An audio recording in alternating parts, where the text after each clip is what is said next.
Bismillahirrohmanirrohim. Assalamualaikum warahmatullahi wabarakatuh. Syukur alhamdulillah kita bisa berjumpa lagi di channel ini. Sholawat serta salam kita curahkan kepada junjungan Nabi kita Muhammad Sallallahu Alaihi Wasallam.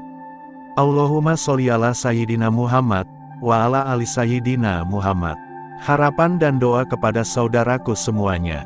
Semoga selalu diberikan kesehatan, dilapangkan rizkinya, dipanjangkan umurnya, dan diampuni segala dosa-dosanya. Amin amin, ya robbal alamin. Sahabat yang beriman yang dirahmati Allah. Video kali ini akan membahas tentang kisah Raja Namrud yang menikahi ibu kandungnya sendiri hingga menganggap dirinya Tuhan.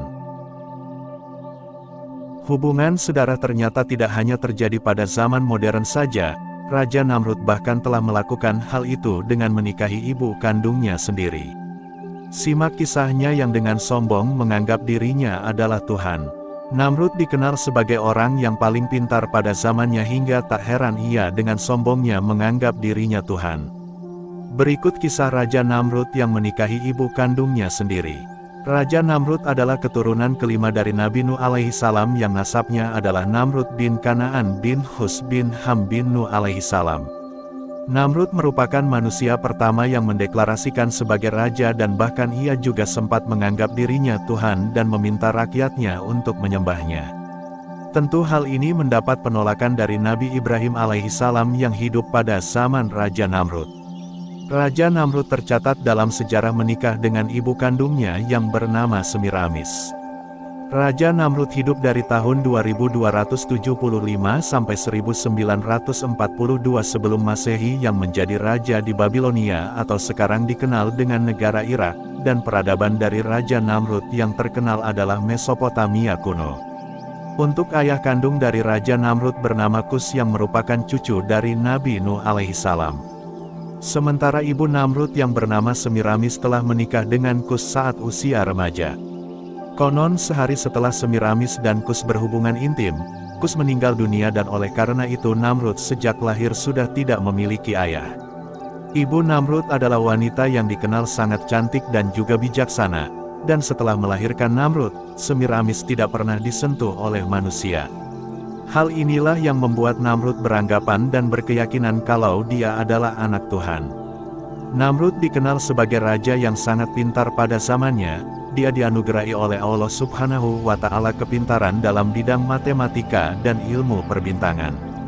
Selain itu Namrud juga menemukan seksagesimal, yaitu membagi lingkaran menjadi 360 derajat. Tidak hanya itu, Namrud juga menemukan kalau 1 derajat kepada 60 menit dan 1 menit adalah 60 detik. Namrud juga menetapkan kalau 1 hari terbagi dalam 24 jam dan hari bermula di waktu tengah malam bukan pada waktu matahari terbenam. Namrud juga dianugerahi kecerdasan lain dalam desain struktur bangunan besar yang bertingkat dan bendungan. Salah satu peninggalan dari kerajaan Namrud adalah sistem saluran irigasi yang ada di lembah Tigris dan Eufrates. Namrud juga arsitek dari menara pencakar langit pertama di dunia yang dikenal dengan nama Menara Babil. Bukannya bersyukur kepada Allah Subhanahu wa Ta'ala karena dianugerahkan kecerdasan yang luar biasa, Namrud justru menjadi manusia yang sombong dan menggunakan ilmunya untuk menyesatkan para rakyatnya. Salah satunya Namrud menggunakan sistem ilmu falak atau ilmu perbintangan yang meramal nasib manusia seperti ramalan horoskop saat ini. Tujuan Namrud menciptakan ilmu falak adalah bahwa keberadaan Tuhan itu tidak diperlukan karena manusia sendiri bisa meramalkan nasibnya sendiri. Raja Namrud juga membangun kuil megah dengan berhala yang megah. Salah satunya Menara Babel yang konon dulunya digunakan untuk para pendeta menyembah Raja Namrud yang telah hancur pada abad ke-9 Masehi. Semiramis merupakan wanita tercantik di zaman tersebut. Hingga saat Namrud beranjak dewasa, sang ibu sering cemburu saat melihat anaknya disukai oleh para gadis-gadis.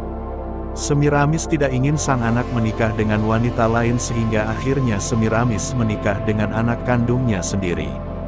Namun Namrud yang dianggap suci tersebut kemudian disalib dan diletakkan dalam sebuah gua bersama domba dengan batu yang menutup mulut gua tersebut.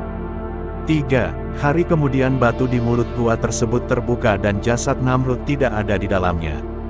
Semenjak itu banyak orang yang menganggap Namrud sebagai dewa dan orang-orang menamainya sebagai Osiris, Isis dan Horus. Orang Babilonia juga mengadakan pesta musim semi untuk memperingati kebangkitan dan kematian Namrud dengan membagikan roto yang berlambangkan salib surya. Salah satu eksperimen paling bodoh yang pernah dilakukan oleh Namrud adalah saat ia mencoba untuk membunuh Tuhan dengan melepaskan anak panah ke arah langit dan anak panah tersebut jatuh yang ujungnya berlumuran darah dan hal itu membuat Namrud yakin kalau ia sudah membunuh Tuhan. Percobaan kedua, Namrud pernah mengumpulkan para bala tentaranya di sebuah tempat dan siap untuk menyerang Tuhan, namun bukannya berhasil, malah bala tentara Namrud diserang oleh segerombolan nyamuk. Akibatnya banyak bala tentara Namrud yang mati dan seekor nyamuk berhasil masuk ke lubang tubuh Namrud dan membuatnya sering merasa sakit kepala karena selalu mendengar suara nyamuk di dalam kepalanya hingga membuat ia sering memukul kepalanya berkali-kali. Hingga suatu hari Raja Namrud meminta seseorang untuk memukul kepalanya sangat kuat agar nyamuk yang ada di kepalanya mati. Namun setelah dipukul bukannya nyamuknya yang mati, malahan Namrud yang mati konyol. Terima kasih, apabila ada salah kata atau penyebutan dalam video ini mohon maaf yang sebesar-besarnya. Semoga video kali ini bermanfaat, lebih dan kurangnya mohon dimaafkan. Jangan lupa untuk like, komen dan subscribe channel kami. Sampai jumpa di video berikutnya. Terima kasih. Wassalamualaikum warahmatullahi wabarakatuh.